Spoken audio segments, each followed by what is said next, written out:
I probably shouldn't be making this video, but I want to make a video that's called The Best and Worst Election Takes I Saw, or whatever the title of this video is. Because I saw some real stinkers, but I also saw what I thought were good ones. And I felt like that might be helpful for people to hear my thoughts about those thoughts, and also just to be exposed maybe to some of the better pieces of analysis. But though I will admit, everything I'm going to show you in this video is a tweet. So don't expect it to be high level. I'm me. I'm not a political scientist, but I'm going to start with just terrible takes, and then we're going to get through to some pretty good ones and then really good ones. That's how the structure of the video is going to be. And we're just going to start with terrible. And I have a folder on my desktop. It's called Terrible. The first one is from Mike Lee, who's an actual US senator, which is the reason why this is such a terrible take. If it was just some person, I'd be like, okay, 70,000 people liked this tweet. Is there any credible, non-suspicious explanation for Arizona and Nevada taking this long to count votes? Yes. The answer to that question is yes. But if I would add to that answer, I would add, you're a senator! Just ask somebody! You have resources at your disposal, Mike! You can find out how the election systems in Nevada and Arizona work. You've been a senator since 2011! You know how elections work! This is not in good faith! But 70,000 people liked it. Next tweet. How do you call any election when you have US intelligence concluding a foreign adversary has interfered? This is true. The US intelligence did conclude that a foreign adversary has interfered a little bit one way or another. I'm not going to get too deep into it, but like somebody who is probably based in Russia called in some bomb threats to some polling places at the very least. But Jack, and also the 63,000 others of you, that's not how it works. We can say for sure in this case that it didn't matter, like if that makes you feel any better. But even if the Russian government somehow influenced the vote of the US through bomb threats or whatever, you do have to accept the results that came in. If it wasn't the ideal situation, it still happened and we have to continue to do America. You don't get to not certify the election because Russia did some stuff. You don't get to not certify the election because social media companies did some stuff. You have to just have it go how it goes, and then you can try and fix those problems later. But Russia isn't going to stop meddling in US elections. And yet we still have to do democracy, even with the world being imperfect around that. Karen says, okay, remember when Donald Trump said, don't vote, it's okay, we have all the votes we need? Something's not right about this. 113,000 likes. Like, I understand trying to make sense of a world that you didn't want to live inside of, but 113,000 people shouldn't be liking this tweet. That's a lot of likes for a tweet. I looked this up, and I looked at the speech where he said this, and it was clear to me that Donald Trump is not always the best at talking, and he was trying to cover up a flub. And I just want to say to all the people who are going to use those two tweets that I just showed and say, the Democrats also deny elections. This is going to be important. Listen, this is some person named Karen Watson, and this was some guy named Jack. And none of the people who are actually in charge and have power in this situation are taking that and running with it. Kamala Harris conceded graciously, and democracy is working the way that it should. Right? What happened in the other case? A different thing happened. And Donald Trump has still never said that he lost. And when you ask him why he thinks he won, he gives any number of responses that have all been disproven in one way or another, or are not legitimate, like saying that a media company making a decision is a reason why we shouldn't certify an election. The first one that's not from Twitter, I'm pretty sure this is from Threads. We are officially in the movie Idiocracy. Again, for the 80th time, Idiocracy is about eugenics. The whole point of the movie is that rich people don't breed and poor people do. And I'll note, I did just say rich and poor, not smart and stupid. But then what happens, because the rich people didn't breed and the poor people did, the whole world gets stupid. I understand it's a comedy movie and I'm fine with it as a comedy movie, but when we start to apply it to the real world, that's got some bad vibes. But this is a map showing that more highly educated states are more likely to vote for Democrats. And I think that's true. And I don't think it necessarily has anything to do with intelligence. I think it has a lot to do with a backlash against existing systems. And I think that has a lot to do with a lot of things that I'm not going to get into right now. But this is a terrible take to say it's because people are stupid. We're going to see that take again in a slightly better form later on. 70,000 likes on this one. I really only picked ones that had a lot of likes when it came to the bad takes, because there's lots of bad takes that don't get a lot of likes, but I feel like the ones that get a lot of likes are worth paying attention to. Matt Walsh says, now that the election is over, I think we can finally say that, yeah, Project 2025 is the agenda, lol. Two things about that. First, Matt Walsh's job is not to do government policy, it's to get attention on the internet. He will say anything to get attention on the internet, and that's what he's doing right now. But I do think that it is the case that many things in Project 2025, which is a very long document, will be things that the Trump administration tries to do. And the fact that Trump was like, I have no idea what that is, and I've never read it, and there are some good things in it and some bad things in it, and I'm like, how did you know that if you've never read it and you don't know what it is? I think that was a lie, and I think it was bad. An Onion person here says, I think that the left and especially Democrat liberals need to internalize that intentionally lying is an incredibly useful and good political strategy. I think that Donald Trump is exceptionally good at lying, not just because he's like good at lying, but because he like says everything. He just like constantly talks, and so people are kind of like, well, you can't really take him at his word because he's like being a person. He's just off the cuff, you know? So there's a reason why this is a pretty bad take, which is that this can be a good or bad strategy depending on the electorate you're trying to win and the candidate that you have doing the lying. I think that those things matter a great deal with regards to whether lying is a strategy. I think this is a terrible take, because we shouldn't do that. I don't know. Call me old-fashioned. So we're going to move on to the pretty good takes. These were like, okay, pretty good takes. Let's check out what we got here. The first one, this one's from Blue Sky. And he says, one of the things I keep circling back to is all of the terrible people, actions, and ideas that people will now claim were validated. Like the tweet that we just saw. Trump, Thiel, and all the worst impulses of the worst parts of the tech wealth class, Vance, and all this will now be seen as good, successful strategy. And I think there is a bit of this, because I experienced this too, despite the fact that I think this is a pretty good take. I think there's a bit of this that is probably about like the feeling of losing. There's all these things that were like exceptionally annoying to me in particular, you know, Netanyahu's strategy, Bezos's cowardice, etc. Like those things in particular that annoyed me, I'm like experiencing the loss in an additional weighted way. That makes me think this is probably not that big of a deal, because it's more about an emotional reaction that I have. And I can't speak for Jacob, but it's more about an emotional reaction that I have when I'm like, we lost, and we didn't just lose the election, we also lost the story. And now I have to like live in the world where these people who I think are acting very badly are feeling like their bad action is actually successful and good, and they're having their champagne parties and living it up. And I also experienced that.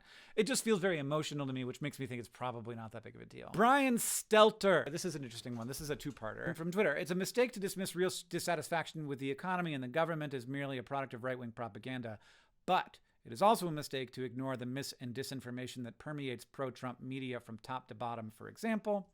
And then he shows this Ipsos poll from last month. People who answered factual questions about inflation, crime, and immigration incorrectly were more likely to opt for Trump, and those who answered correctly were more likely to be Harris voters. And you can see this graphic here, and it's a pretty wide swing. So like a 85 point swing when it comes to crime, a 30% swing when it comes to the stock market, and like a 70% swing when it comes to US-Mexico border stuff. Now I think this is a pretty good take, because I'm very much on the team of the information environment is terrible.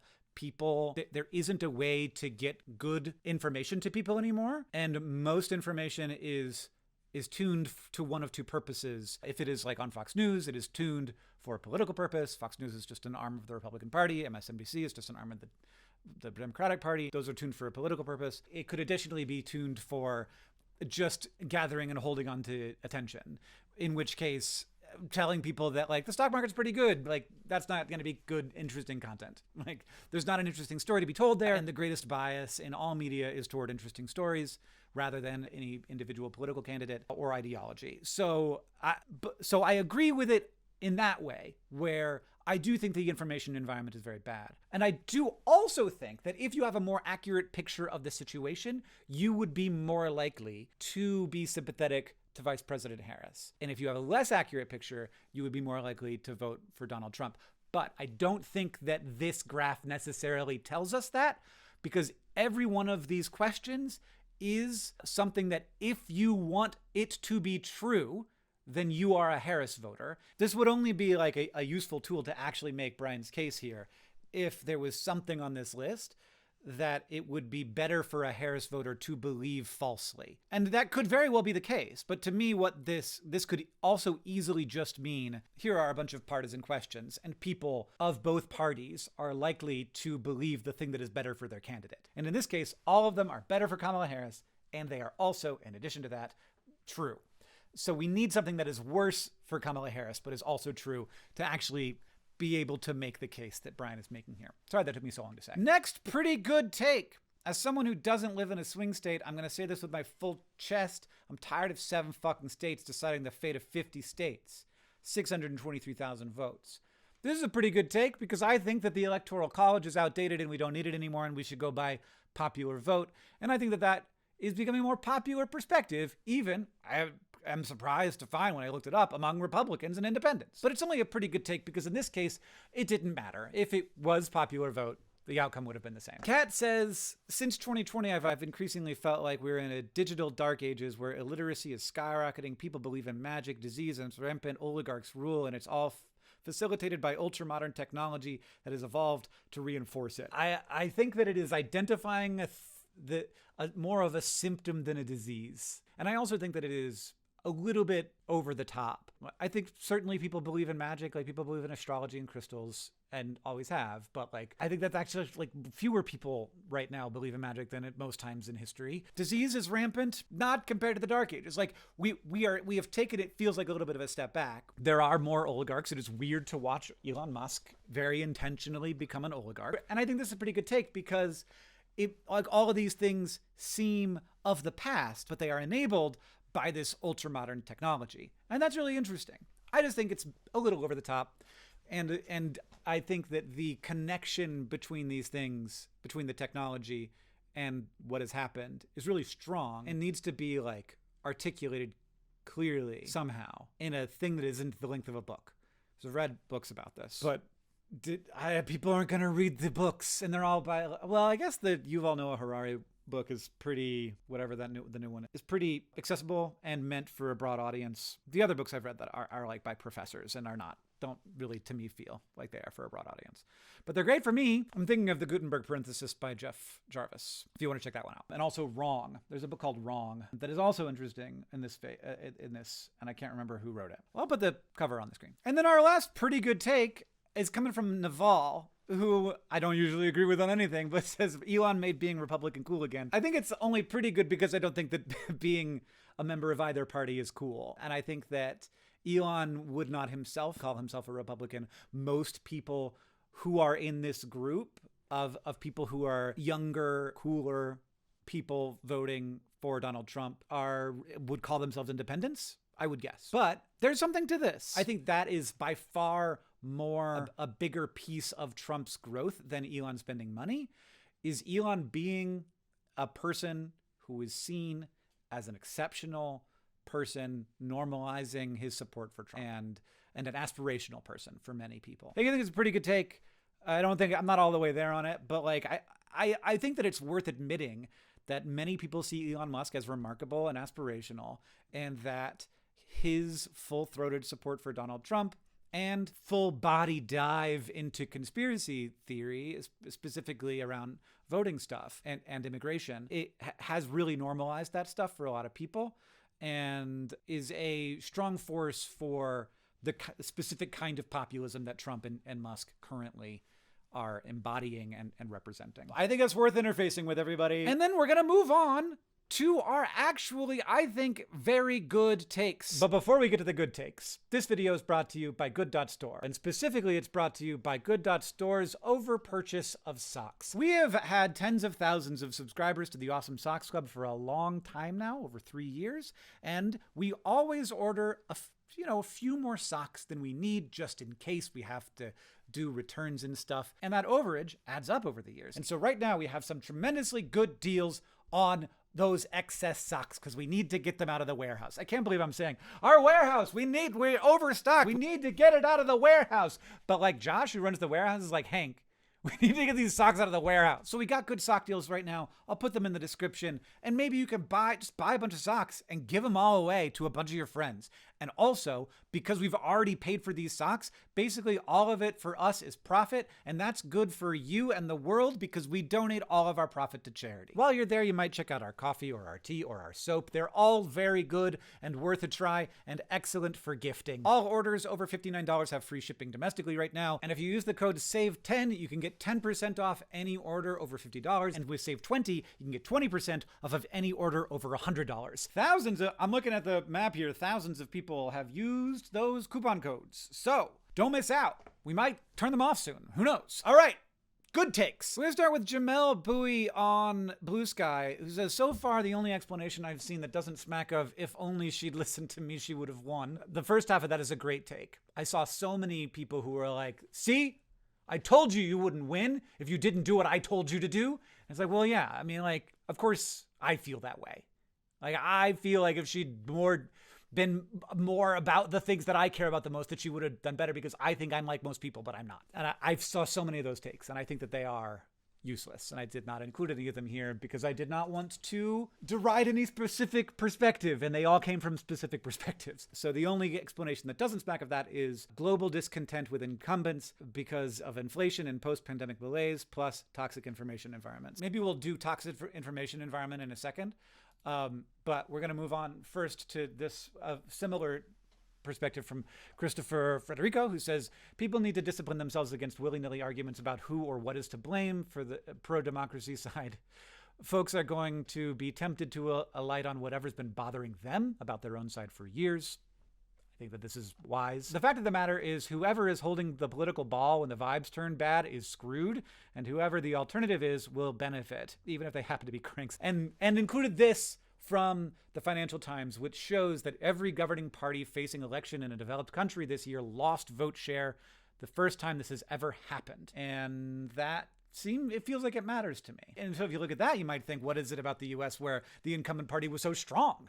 Instead of the way that I think most people are looking at it, which is how on earth did this happen? Now, I think that there are unique circumstances in the US that would make the incumbent party more strong, particularly that Donald Trump is, in a way, an incumbent in that he has been president before, but he's not the incumbent. And like, the reality is that inflation is really hard and the vibes around it are very bad. And I don't think that people understood the extent to which the vibes around it would be very bad. Because, you look at other areas on this graph where inflation was very high back in the early 1980s. And, you see like that clump there in the early 1980s is below average with one outlier, but not like this, not like that. And I think that comes back to what Jamel is saying, that it is it is important to recognize that who's holding the ball when the vibes turn bad is a huge part of this.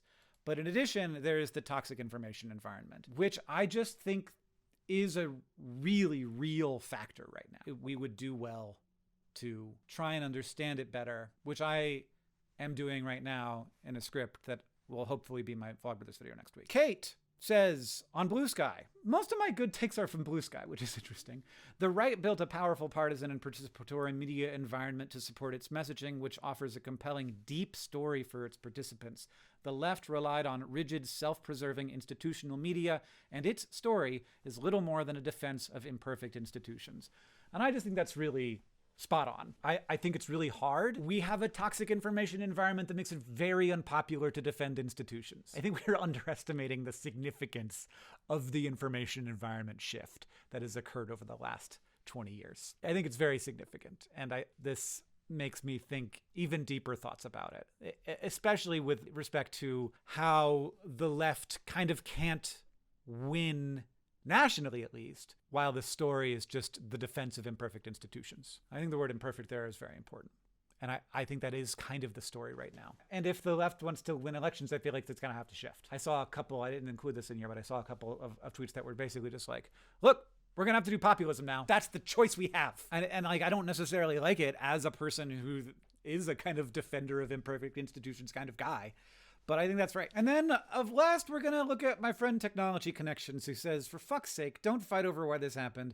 Do not make your pet issue your identity. Fucking work together. The wildest thing is lusting for a coalitional form of governance when you can't even form a coalition of friends. Just fantastic string of words there. And I know that Alec doesn't like to be super political on main, so I hope that he's okay with me sharing this. I'll actually check and see if he left it up. He did. And then he said, he did reply to it, and he said, I genuinely hate bringing this tone out, especially on Anil's post. But the time for bickering is over! I'm sorry, it may be over, but it is not going to be over. So I apologize for that generally.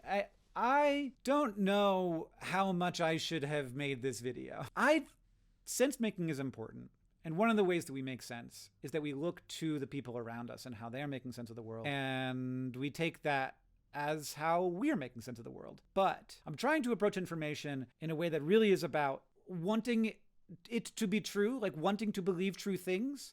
And that's hard on the internet. And I also want to try and model how I do that when I make content, which is why I'm doing this. This is uncomfortable for me, especially because I'm sure that I'm going to get shouted about a lot of stuff, because there's nothing quite hotter than an election, especially one like this. But I hope that it is valuable. If it doesn't feel valuable, I will take the video down. But that's what we'll do. We'll see.